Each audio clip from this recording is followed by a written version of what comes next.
नमस्कार। ओम गुरुवे नमः। ओम गुरुर्ब्रह्मा गुरुर्विष्णु गुरुदेवो महेश्वरा गुरुरेव परब्रह्म तस्मै श्री गुरुवे नमः। आदि गुरु शंकराचार्य जी के श्री चरणों में मेरा रोम रोम करे प्रणाम। जिस समय वैदिक सनातन धर्म पर अनेक धर्मों ने आक्रमण करना कोशिश किया, अपने को स्थापित करना कोशिश किया और वैदिक धर्म को नष्ट करने की कोशिश की, उसी समय प्रादुर्भाव हुआ था आदि गुरु शंकराचार्य जी का केरल में कलादी गांव में। उनके पिता का नाम शिव गुरु था, माँ का नाम आर्यम्बा था। वो बाद में सुनाऊंगी। अभी मैं आपको विवेक चूड़ामणि सुना रही हूँ, तो आपको 139 श्लोक से लेकर 169 श्लोक तक का हिंदी में भावार्थ सुनाऊंगी। विवेक चूड़ामणि की सारी उपयोगिताओं को हृदयंगम करने के लिए ग्रंथ को सुनना बड़ा आवश्यक है। उसे आप शनही शनही रसपूर्वक सुनिए और पूरा लाभ उठाइए, यह मेरा निवेदन है आपसे। आइए सुनिए। अध्यास का आज पहले सुनाऊंगी मैं आपको। अत्रानात्मन्यहमिति मतिर्बन्देशोऽस्य पुंसः प्राप्तो ज्ञानाज जनन मरण क्लेश संपात हेतुः येनैवायं वपुरिदमस तसत्यमित्यात्मबुद्ध्या पुष्यत्युष्यत्यवति विषयैस्तन्तुभिः कोशकृद्वत्। पुरुष का अनात्म वस्तुओं में अहम, इस आत्मबुद्धि का होना ही जन्म मरण रूपी क्लेशों की प्राप्ति कराने वाला अज्ञान से प्राप्त हुआ बंधन है, जिसके कारण यह जीव इस असत शरीर को सत्य समझकर इसमें आत्मबुद्धि हो जाने से तंतुओं से रेशम के कीड़े के समान इसका विषयों द्वारा पोषण, मार्जन और रक्षण करता रहता है। मूढ़ पुरुष को तमोगुण के कारण ही अन्य में अन्य बुद्धि होती है। विवेक न होने से ही रज्जु में सर्प बुद्धि होती है, यानी रस्सी को देखकर सांप समझता आदमी। ऐसी बुद्धि वाले को ही नाना प्रकार के अनर्थों का समूह आ घेरता है। अतः हे मित्र सुन, यह जो असत ग्राह, असत को सत्य मानना है, वही तो बंधन है।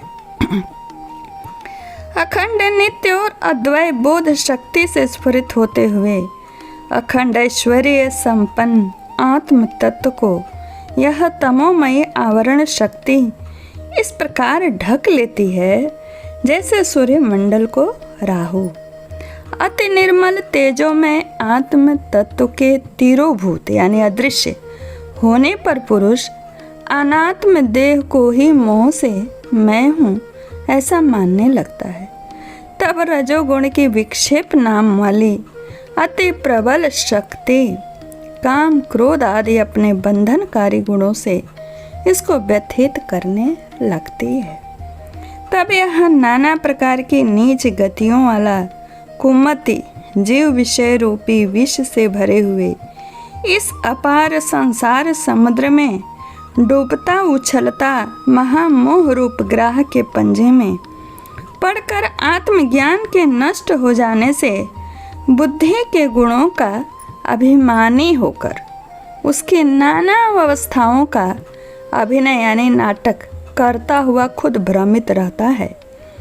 जिस प्रकार सूर्य के तेज से उत्पन्न हुई मेघमाला सूर्य को ही ढककर स्वयं फैल जाती है, उसी प्रकार आत्मा से प्रकट हुआ अहंकार आत्मा को ही आच्छादित करके स्वयं स्थित हो जाता है। अब आवरण शक्ति और विक्षेप शक्ति, इसका हिंदी में भावार्थ सुनिए।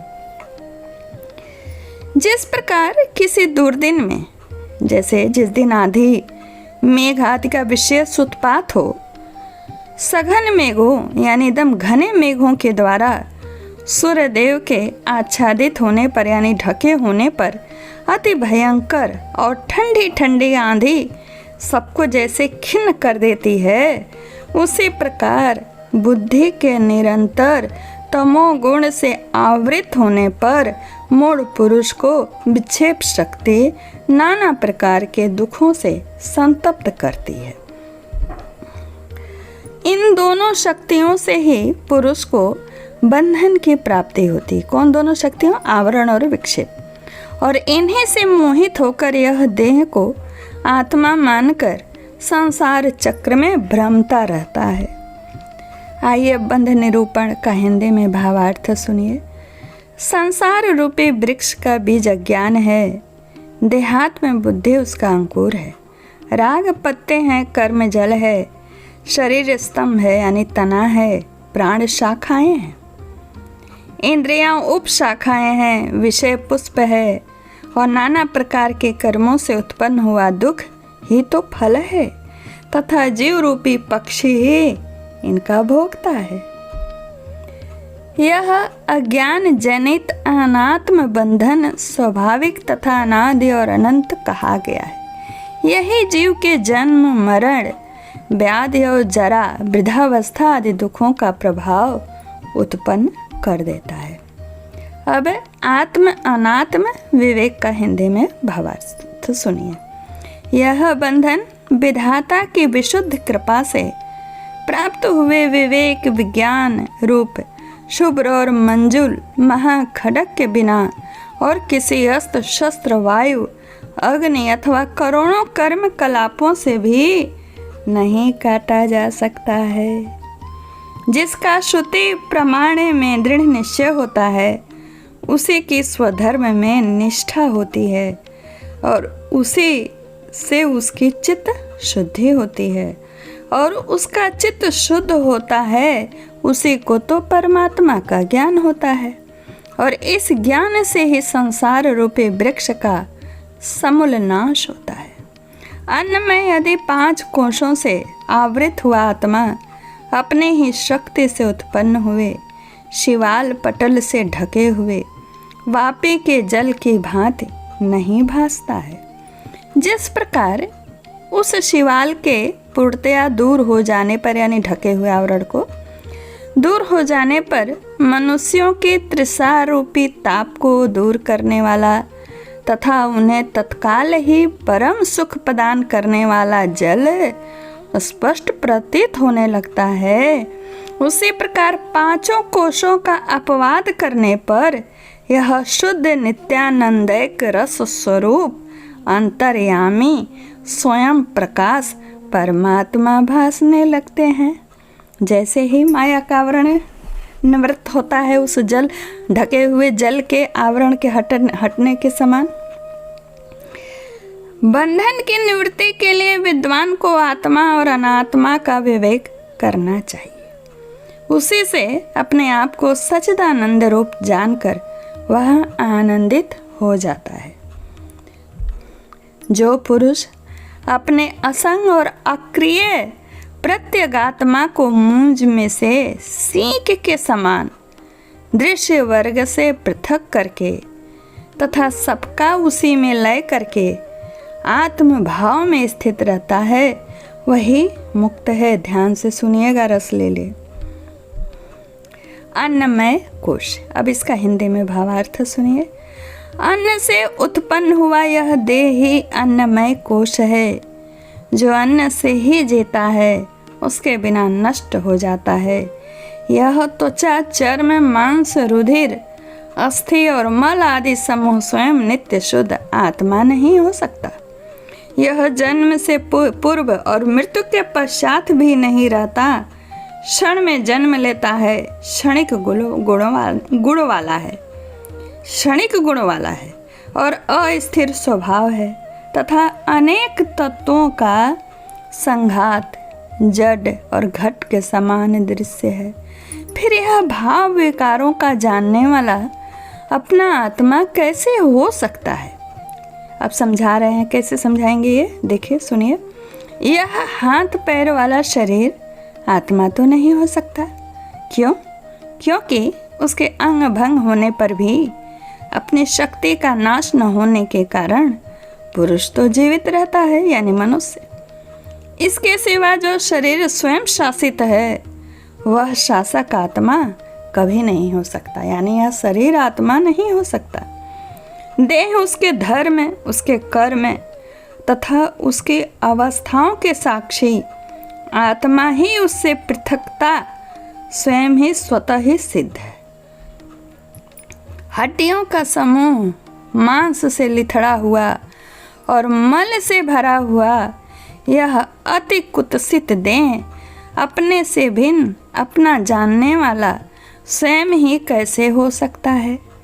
त्वचा, मांस, मेद, अस्थि और मल की राशि रूप इस देह में मूढ़ जन की अहम बुद्धि करते हैं। विचारशील तो अपने पारमार्थिक स्वरूप को इससे पृथक ही जानते हैं। जड़ पुरुषों की मैं देह हूँ, ऐसी देह में अहम बुद्धि होती है। विद्वान की यानी शास्त्रज्ञ की जीव में और विवेक विज्ञान युक्त महात्मा की मैं ब्रह्म हूँ, ऐसी सत्य आत्मा में ही अहम बुद्धि होती है, शरीर में नहीं। ध्यान दीजिएगा।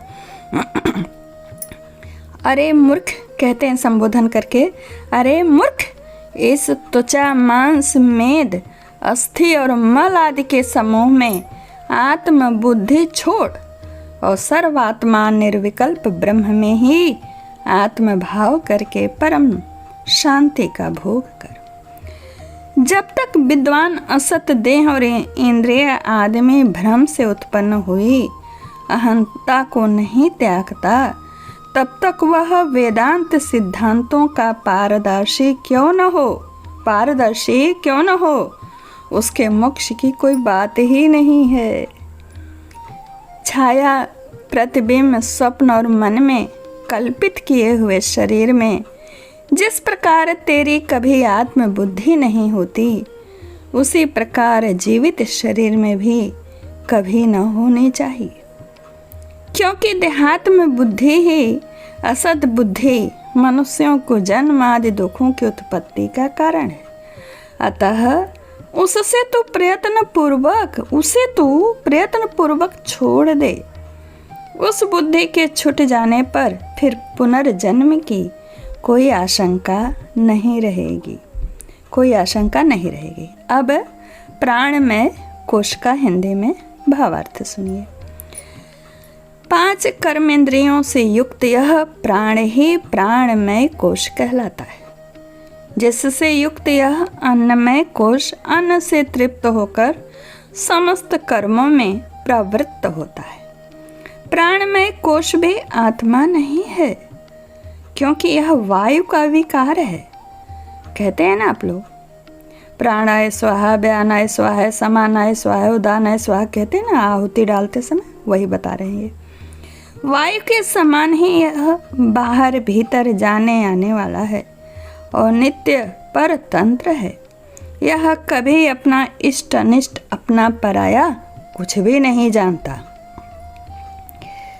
अब इसके आगे आएगा मनोमय कोश, उसको मैं अगले वीडियो में बताऊंगी। रोज़ 30 या 40 श्लोक का हिंदी में भावार्थ सुनाती हूँ। आज मैंने आपको 29 श्लोक का भावार्थ सुनाया है। हमारे चैनल को सब्सक्राइब करिए। इस दुर्लभ वीडियो को आप लाइक, कमेंट, शेयर करिए। धन्यवाद, नमस्कार। आपका साथ सपोर्ट चाहिए।